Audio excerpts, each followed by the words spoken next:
जो मानव की जनसंख्या है वो दिन प्रतिदिन बढ़ती जा रही है और इससे आगे चलकर जनसंख्या विस्फोट जैसी बड़ी समस्या आ सकती है। तो समाज को कल्याण रूपी बनाने के लिए क्या होना चाहिए कि जनसंख्या वृद्धि को कम करना चाहिए, और जनसंख्या वृद्धि को कम करने का जो सबसे समुचित उपाय है वो है परिवार नियोजन। क्योंकि जो मनुष्य है वो एक सामाजिक प्राणी है और समाज में उसका परिवार एक इकाई की तरह होता है। जनसंख्या वृद्धि में परिवार का बहुत बड़ा योगदान होता है, क्योंकि परिवार की संख्या जितनी अधिक होगी उतनी ही ज़्यादा जनसंख्या होगी। तो किसी परिवार में नियोजित ढंग से संतान उत्पत्ति की दर को कम करना ही क्या कहलाता है? परिवार नियोजन कहलाता है। इनको आप रिपीट किया करें, आप कमेंट में नीचे जरूर लिख दिया करें, जिससे आपको ये याद हो जाएगा। तो परिवार को नियोजित ढंग से संतान उत्पत्ति दर को कम करना परिवार में क्या कहलाता है? परिवार नियोजन कहलाता है। और परिवार नियोजन की क्या उद्देश्य है? परिवार नियोजन का उद्देश्य है कि एक कल्याणकारी समाज का निर्माण करना, एक विकसित समाज का निर्माण करना। और विकसित समाज तभी होगा जब संख्या कम होगी, अर्थात छोटा परिवार सुखी परिवार। ये नारा भी लगाया गया कि छोटा परिवार सुखी परिवार। और इसीलिए भारत जैसे विकासशील देश में विभिन्न स्थानों पर हर जगह आपको परिवार नियोजन से संबंधित केंद्र मिल जाएंगे, जिनको परिवार नियोजन केंद्र कहा जाता है। और वहाँ पर परिवार नियोजन से संबंधित जानकारियाँ भी दी जाती हैं। परिवार नियोजन में इसके द्वारा नारा भी दिया गया। कौन सा नारा था? आप कमेंट में जरूर लिखेंगे, क्योंकि इससे पहले के पार्ट में आपको हमने बताया है। और वो नारा था हम दो हमारे दो। आज हम जानने वाले हैं कि आखिर हम दो हमारे दो को कैसे अप्लाई किया जाएगा। अगर कोई चाहता है कि बच्चे पैदा ना हो और संभोग क्रिया भी आराम से चलती रहे, तो उसके लिए कौन सी विधियां अपनाई जाएंगी? तो उसके लिए कौन सी विधियां हैं? परिवार नियोजन की विधियां। परिवार नियोजन की विधियां देखिए, पहले ही बता देते हैं कि परिवार नियोजन की विधियों को हम अगर एक रूप में देखें तो दो रूप से बांट सकते हैं। कौन कौन सी? एक है अस्थायी विधि, अर्थात परमानेंट नहीं है वो विधि। वो जब आप चाह रहे हैं तब आप उसको यूज कर रहे हैं, जब आप उसको हटाना चाह रहे हैं आप उसको हटा दे रहे हैं। और एक विधि होगी परमानेंट, अर्थात अस्थायी विधि।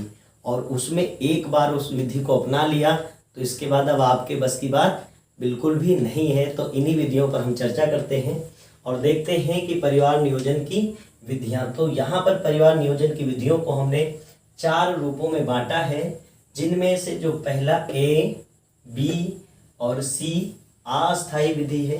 अगर आप ऐसा लिखना चाहते हैं अस्थायी और अस्थायी, तो उसमें से पहली, दूसरी और तीसरी जो है वो अस्थायी विधियां हैं। जबकि जो चौथी विधि है, चौथी विधि कैसी विधि है? स्थायी विधि है। तो इस पे हम लिख भी देते हैं, ये कैसी विधि है? अस्थायी विधि है। और ये स्टार्टिंग की जो तीनों विधियां हैं वो अस्थायी विधियां हैं। तो दोनों प्रकार से आप समझ सकते हैं। हमने चार्ट के रूप में इसलिए बनाया ताकि एक चार्ट से आपको सारी विधियां तैयार हो जाएं। अगर इस चार्ट को आप दिमाग में बैठा लेते हैं, और बैठ ही जाएगा अगर आप वीडियो देख रहे हैं और समझने का प्रयास कर रहे हैं, तो ये चार्ट आपके दिमाग में घुस जाएगा, एकदम से बाहर निकलने का नाम ही नहीं लेगा। आप चाहे जितना कोशिश करोगे ये भूलने वाले आप नहीं हो। इस तरीके से आपको इसको पढ़ना है। तो सबसे पहले बात करते हैं परिवार नियोजन की विधियां। तो वह युक्तियां जो दंपति उपयोग करते हैं संतान उत्पत्ति की दर को कम करने के लिए, वो कहलाती हैं परिवार नियोजन की विधियां। जिसमें से सबसे पहली विधि है प्राकृतिक विधि, अर्थात यह प्राकृतिक रूप से की जाती है। इसमें किसी भी भौतिक संसाधन का उपयोग नहीं किया जाता, अर्थात 2 पैसे का भी इसमें खर्चा नहीं करना होता है। तो वो विधि है, सबसे पहली है आवर्ती विधि। आवर्ती विधि क्या होती है? चूंकि हम जानते हैं कि जो महिलाएं होती हैं उनमें मासिक चक्र होता है, पीरियड्स होते हैं। और मान के चलते हैं पीरियड्स 1 तारीख से स्टार्ट हुए हैं, तो ये माना जाता है कि 14 तारीख को ओव्यूलेशन होगा, अर्थात अंडोत्सर्ग होगा। अर्थात 14 तारीख को अंडा रिलीज होगा, और जब अंडा रिलीज होगा तभी तो उसका निषेचन होगा। तो इसलिए 14 तारीख से 3 दिन इधर सेब खेलना है और 3 दिन इधर, अर्थात 10 तारीख से 17 तारीख को असुरक्षित काल माना जाता है। कैसा माना जाता है? असुरक्षित काल माना जाता है। किसके लिए? संभोग के लिए।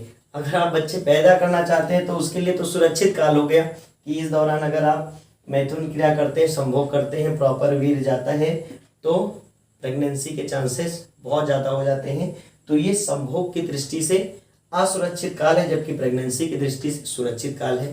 तो इस असुरक्षित काल में संभोग को नहीं किया जाता है, अर्थात संयम बरता जाता है 10 से लेकर 17 तक, और इसके बाद इधर और इधर सुरक्षित काल होते हैं। ऐसे समय में संभोग करने पर निषेचन की क्रिया नहीं हो पाती क्योंकि अंडा ही नहीं होता है। तो आवर्ती विधि में ध्यान रखा जाता है इसका कि कब से पीरियड्स स्टार्ट हुए, और यह विधि प्रभावी तो है, लगभग 80% चांसेज हैं कि निषेचन को रोका जा सकता है। लेकिन समस्या तब है अगर डेट्स को लेकर कोई भी कंफ्यूजन हुआ तो ऐसे में गर्भधारण हो जाएगा। क्लियर। अब बात करते हैं दूसरी विधि की। दूसरी विधि है संभोग व्यवधान विधि। कौन सी विधि है? संभोग व्यवधान विधि।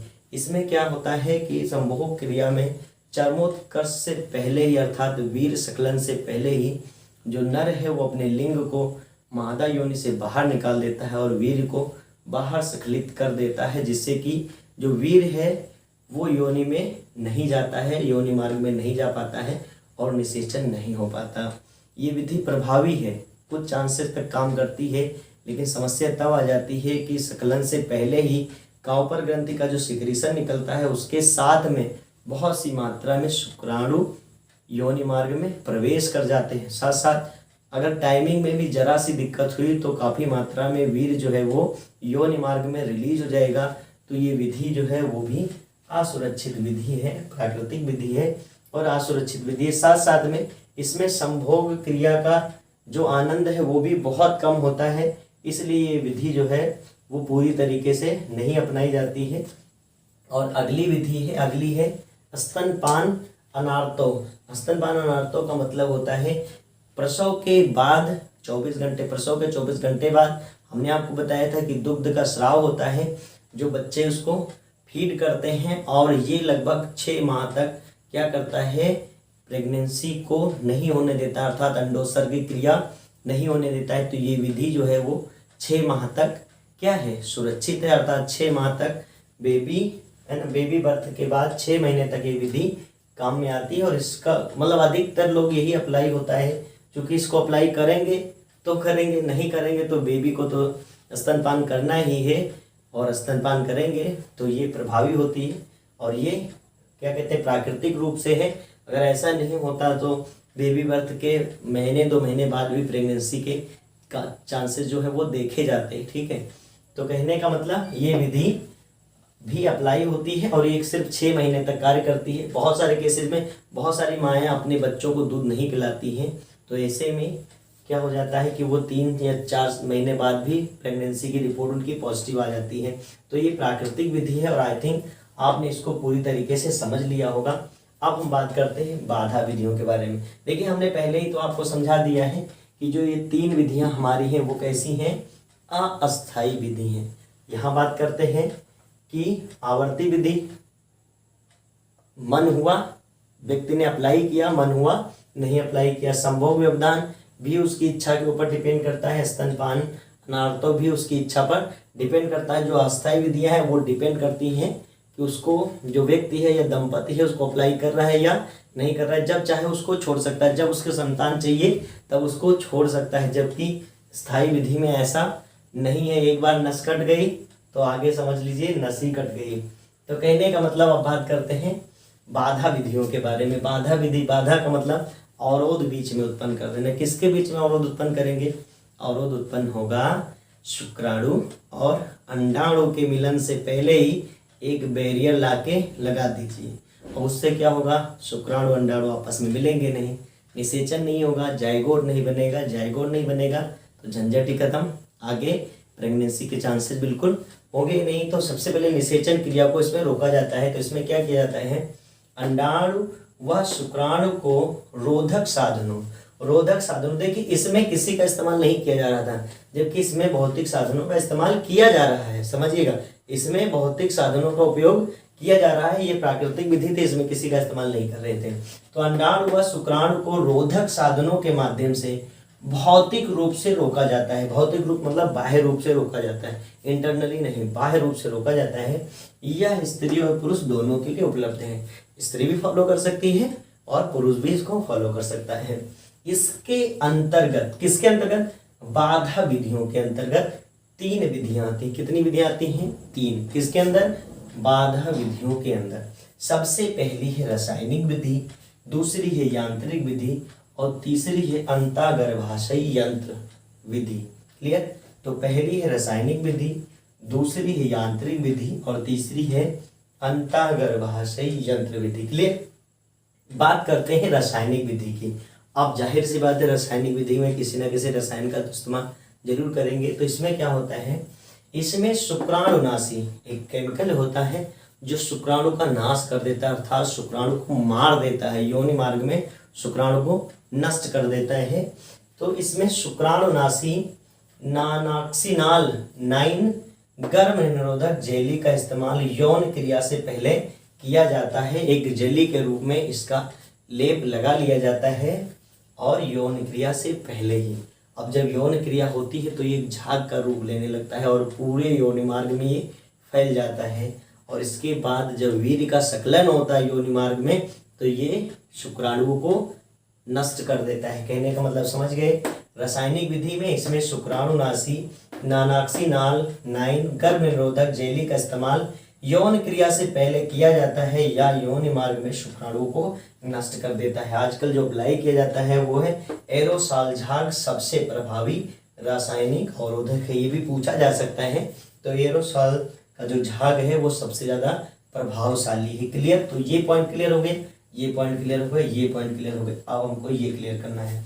तो बाधा विधियों के अंतर्गत जो नंबर 2 की विधि है वो है यांत्रिक विधि। जैसा कि नाम से पता है, किसी न किसी यंत्र का इस्तेमाल इसमें किया जाएगा।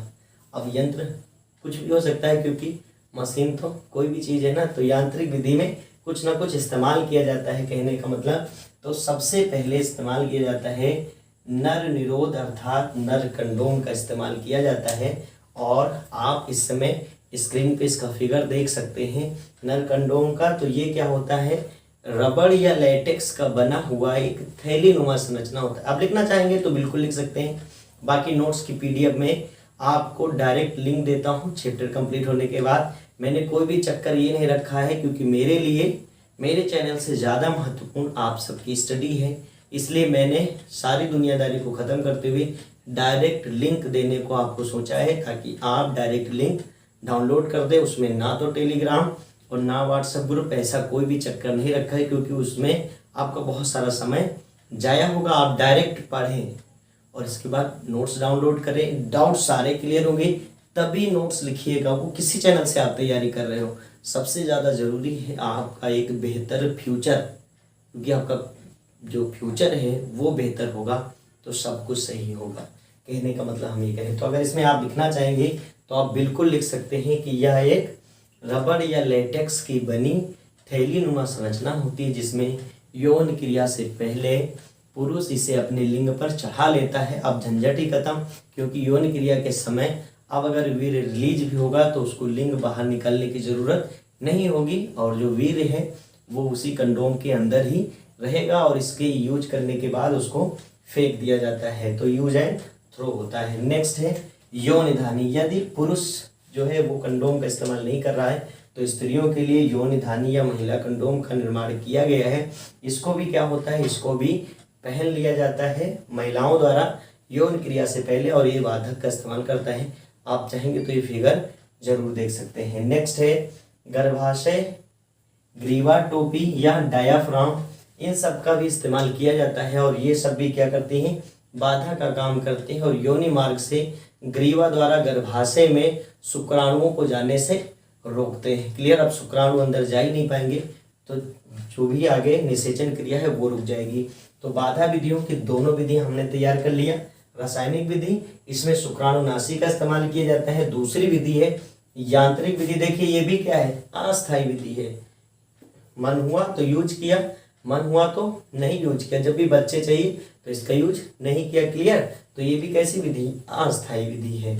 तो ये तीनों विधियां आपको समझ आ गई? क्लियर? कमेंट में लिखिए समझ आ चुकी हैं। आगे बढ़ते हैं। आगे विधि है अंतःगर्भाशय यंत्र। देखिए इसमें बाहर से इस्तेमाल कर रहे थे, लगा रहे थे निकाल रहे थे, लगा रहे थे निकाल रहे थे, लगा रहे थे निकाल रहे थे। लेकिन इसमें क्या है, इसमें अंतःगर्भाशय यंत्र अर्थात गर्भाशय के अंदर यंत्र को फिट किया जाता है। और यह कैसा होता है, यह प्लास्टिक या तांबा या स्टील किसी का हो सकता है का बना छोटा सा कुंडल नुमा यंत्र होता है, जिसे गर्भाशय की गुहा में फिट कर दिया जाता है, जिसे गर्भाशय की गुहा में फिट कर दिया जाता है, जैसे कॉपर टी, कॉपर 7 आदि। तो इन सब का इस्तेमाल किया जाता है।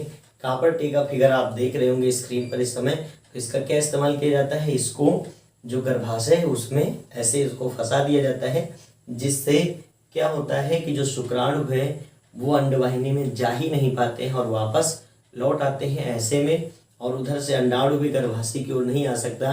तो ऐसे में जो निषेचन क्रिया है वो रुक जाती है। देखिए यहाँ पर बात कुछ बता देते हैं। ये विधियाँ जो हैं वो आसान होती हैं, सरल होती हैं और सुविधाजनक होती हैं। ये वाली यांत्रिक विधियाँ जो हैं वो आसान है, सरल है, सुविधाजनक है। ये विधि उतनी आसान नहीं है, इसमें सब कुछ सही है, बहुत ज़्यादा सुरक्षित विधि है, इसमें कोई समस्या नहीं। लेकिन समस्या तब है कि इसमें मतलब बहुत कम चांसेस होते हैं समस्या होने के। ऐसा नहीं कि समस्या ही होगी, बहुत ज़्यादा कॉपर टी का इस्तेमाल बहुत ज़्यादा किया जाता है, ये भी आप जान लीजिए। तो गर्भ निरोधक के रूप में कॉपर टी का इस्तेमाल बहुत अधिक किया जाता है, मैंने बताया आपसे।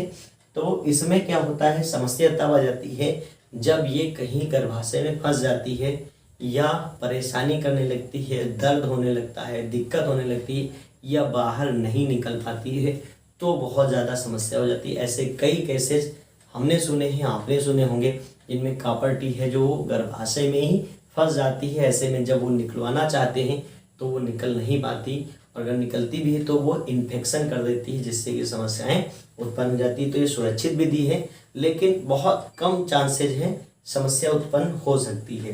क्लियर। अब जो अस्थायी विधि की, क्योंकि यहाँ से लेकर और यहाँ तक ये तीनों विधियाँ कैसी विधियाँ थी, अस्थायी विधियाँ थी। तो अस्थायी विधि की जो तीसरी विधि है वो है हार्मोनल विधियाँ। कौन सी विधि, हार्मोनल विधियाँ। इसमें किस पे काम करेंगे, हार्मोन्स के द्वारा काम करेंगे, क्योंकि सारा काम किसका है, हार्मोन्स का। संभोग क्रिया हो या प्रजनन क्रिया हो, उसमें जो हार्मोन्स होते हैं उनका बहुत ज़्यादा योगदान होता है। ये बात आप जान चुके हैं कि हार्मोन्स का कैसे प्रभाव होता है, जिससे कि लैंगिक लक्षणों का विकास होता है। तो यहाँ उन्हीं हार्मोन्स का यूज किया जाता है परिवार नियोजन में गर्भ निरोधक के रूप में। कैसे, सबसे पहले इस्तेमाल की जाती हैं मुखीय गोलियाँ। कौन सी, मुखीय गोलियाँ, ऐसे अर्थात टेबलेट या कैप्सूल जो मुख के द्वारा खाई जाती हैं, और इसमें स्त्रियों द्वारा उपयोग की जाती हैं, जैसे माला डी और सहेली। ये नाम काफ़ी मशहूर है, आपने कभी ना कभी इनका ऐड जो है वो जरूर सुना होगा। जो माला डी है वो पीरियड के पहले दिन से लेकर 21 दिन तक खाई जाती है, लगातार एक गोली। जबकि जो सहेली है वो हर हफ्ते एक गोली खाई जाती है। तो ये गोलियां मुख द्वारा खाई जाती हैं, जिससे क्या होता है, ये गर्भ निरोधक का काम करती हैं और आगे चलकर निषेचन क्रिया को नहीं होने देती हैं। अब बात करते हैं निक्षेपण या अंतरोपण। अंतरोपण में आप समझिएगा, इसमें इंजेक्शन लगाया जाएगा और त्वचा में इंजेक्शन लगाया जाएगा। इसका फिगर मैंने स्क्रीन पे दे दिया है, आप देख लीजिए। तो इसमें क्या होता है, निक्षेपण या अंतरोपण में टीके के रूप में एस्ट्रोजन तथा कभी कभी प्रोजेस्टेरॉन ही लगा दिया जाता है या एस्ट्रोजन ही लगा दिया जाता है, या दोनों साथ में लगाए जा सकते हैं, कंडीशन है। तो टीके के रूप में एस्ट्रोजन तथा प्रोजेस्टेरॉन त्वचा में लगाए जाते हैं। क्लियर हो गई बात। तो ये विधि थी अस्थायी विधि। अभी तक हमने क्या पढ़ लिया है, अस्थायी विधि का नंबर 1, नंबर 2, नंबर 3, या परिवार नियोजन विधियों की 3 विधियां पढ़ ली। आप दोनों तरीके से लिख सकते हो, डायरेक्ट 4 लिखो या 1, 2, 3 को आप अस्थायी में कर दीजिए और बाकी जो बची चौथी उसको स्थायी में कर दीजिए। चलिए बात करते हैं अस्थायी विधि अर्थात बांध्यकरण या नसबंदी के बारे में। अब नसबंदी का नाम तो आपने सुना होगा, इसके ऊपर मूवी भी बनी हुई है नसबंदी में। मेल नसबंदी को लेकर के काफ़ी मजाक दिखाया गया है मूवी में। तो कहने का मतलब, नसबंदी में क्या होता है, इसमें नस ही काट दिया जाता है और नस कट गई तो हमने कहा नहीं, इसमें दोनों प्रकार से होता है, पुरुष में भी हो सकती है और महिला में भी होती है। पुरुष में क्या होगा, पुरुष में शुक्र वाहिकाएं जो होती हैं उनको काट करके बांध दिया जाता है। क्या होता है इसमें पढ़ लेते हैं। तो जनन वाहिनियों को किसी स्थान पर काट कर जनन वाहिनियों को, अर्थात जिनसे होकर शुक्राणु आता है या जिनसे होकर अंडाणु जाता है, काट कर या बांध कर जननों अर्थात गोनेड्स को, फीमेल गोनेड का नाम आप कमेंट में लिखिए। फीमेल गोनेड का क्या नाम है, लिखा आपने, ओवरी, और मेल गोनेड का नाम है टेस्टिस। अर्थात इसमें कहा गया है जनन वाहिनियों को किसी स्थान पर काट कर या बांध कर जननों से युग्मकों के मार्ग को अवरोध कर दिया जाता है, रोक दिया जाता है। अर्थात वृषण से जो स्पर्म बने वो अब बाहर रिलीज ही नहीं हो सकते, बीच में ही नस को काट करके बांध दिया जाता है। क्लियर होगा। तो यह दो प्रकार से होती है। सबसे पहली होती है पुरुष नसबंदी। इसमें क्या किया जाता है, पुरुषों में वृषण कोश के ऊपरी भाग में शुक्र वाहिकाओं को काट करके सिरों को बांध दिया जाता है। अभी स्क्रीन पे आप फिगर देख रहे होंगे। इसमें क्या किया गया है, इसमें किया गया है जो शुक्र वाहिकाएं हैं उनको क्या किया गया है, काट दिया गया है। और काटने के बाद इधर को इधर, इधर को इधर बांध दिया गया है, जिससे क्या है, अब जब टेस्टिस से शुक्राणु बनेंगे वो रिलीज नहीं हो सकते। तो ऐसे में बिल्कुल भी चांसेस नहीं है कि स्पर्म रिलीज होंगे। हाँ, इसका सबसे बड़ा जो माइनस पॉइंट है, प्लस पॉइंट तो हमने बताया कि परमानेंटली अब वो पुरुष बच्चे पैदा ही नहीं कर सकता। परमानेंट विधि है, इसमें कुछ भी ऐसा चांसेस नहीं है कि जब मन आया तो नसबंदी हटवा लिया और नस को जुड़वा लिया, ऐसा कुछ भी नहीं है। ये परमानेंट विधि है, एक बार नस कटी तो कटी। कहने का मतलब अब आप समझे कि इस विधि में बहुत अच्छी सुविधा है कि पूरे जीवन वो पुरुष बच्चे नहीं पैदा कर पाएगा। लेकिन समस्या ये है कि इसमें पुरानी स्टेज में पहुंचना आसान नहीं होता है, चूँकि ऑपरेशन होता है और ऐसे में जो पुरुष है वो अपनी पुरानी क्षमताओं को प्राप्त नहीं कर पाता है। तो ये इसका माइनस पॉइंट है। नेक्स्ट है महिलाओं में नलीबंदी या महिलाओं में नसबंदी। तो इसमें स्त्रियों के उदर में छोटा सा चीरा लगा करके ऑपरेशन करके या यौन द्वारा, यौन के अंदर से अंडवाहिनी, अंडवाहिनी या डिंब वाहिनी, फैलोपियन ट्यूब जिसको बोलते हैं, जिससे अंडा आता था, तो फैलोपियन ट्यूब को छोटा सा भाग काट कर बांध दिया जाता है। अभी आप इसका फिगर देख सकते हैं। इसमें क्या किया गया है कि अंडवाहिनी को काट करके क्या किया गया है, गांठ लगा दिया गया है। अब ऐसे में चूंकि आपको पता है हर मंथ एक अंडाशय से बाएं से फिर दाएं से ऐसे निकलता है, तो इसलिए दोनों एक अंडाशय को, मतलब एक अंडवाहिनी को काटने से कार्य नहीं होगा, दोनों को काटना होगा। ऐसे में जो अंडाशय से अंडा बनेगा वो आगे पहुंच नहीं पाएगा और परमानेंटली जो है वो गर्भ निरोध हो जाएगा। अर्थात नसबंदी एक अस्थाई विधि है जिससे आगे चलकर संतान उत्पन्न नहीं की जा सकती, चाहे वो स्त्री हो चाहे पुरुष हो। इसमें भी माइनस पॉइंट यही है कि जो स्त्री है वो अपनी पुरानी स्टेज में नहीं पहुंच पाती। ऑपरेशन के बाद उसको बहुत सारे प्रिकॉशंस लेने होते हैं, बहुत सारी सावधानियां बरतनी होती। तो मैंने पूरा प्रयास किया है आपको परिवार नियोजन की विधियों को समझाने का। सबसे पहले हमने कहा कि परिवार नियोजन का अर्थ होता है कि किसी परिवार में या दंपति द्वारा नियोजित ढंग से, ध्यान रखिए, दंपति द्वारा नियोजित ढंग से संतान उत्पत्ति की दर को कम करना ही परिवार नियोजन कहलाता है। और परिवार नियोजन को बढ़ावा देने के लिए भारत सरकार ने परिवार नियोजन केंद्र अर्थात फैमिली प्लानिंग सेंटर्स ओपन किए हैं, जिनके द्वारा दंपतियों को जागरूक किया जाता है। और जो परिवार नियोजन है इसका मुख्य उद्देश्य है कल्याणकारी और विकसित परिवार अर्थात समाज का निर्माण करना, जो देश में अच्छी भागीदारी दे सके। इससे पहले हमने बात किया था हमारे दो छोटा परिवार सुखी परिवार, पालन पोषण पर क्या क्या प्रभाव पड़ता है, किसका, जनसंख्या का, परिवार कल्याण का। परिवार कल्याण के बारे में भी हम लोग बात कर चुके हैं। तो जब जनसंख्या अधिक हो जाएगी तो कितना ज़्यादा प्रभाव पड़ेगा ये बात आप बिल्कुल जानते हैं। इसके बाद हमने बात किया परिवार नियोजन की विधियां, जिसमें हमने कहा मुख्यतः दो विधि होती हैं, अस्थायी विधि और अस्थायी विधि। तो अस्थायी विधियों के अंतर्गत तीन विधियां आती हैं, प्राकृतिक विधि, बाधा विधि, हार्मोनल विधि। और अस्थाई विधि के अंदर एक विधि आती है, प्राकृतिक विधि हमने समझा दिया, बाधा विधि समझा दिया, हार्मोनल विधि समझा दिया, बांधेकरण समझा दिया। अब कोई समस्या आपको नहीं होनी चाहिए। अगर है तो वीडियो को पुनः फिर से एक बार जरूर देखिएगा। डाउट सारे आज ही आपके क्लियर होने चाहिए। क्लियर होते ही आप नीचे कमेंट में मुझे जरूर लिखेंगे, मैं सबके कमेंट को पढ़ता हूँ, तो जरूर लिखेंगे कि सर 100% डाउट्स क्लियर हो गई बात। आप इसके बाद अगले पार्ट में मिलते हैं। अपना ख्याल रखो, यूं ही मस्त रहो और पढ़ते रहो, ठीक है। Thank you.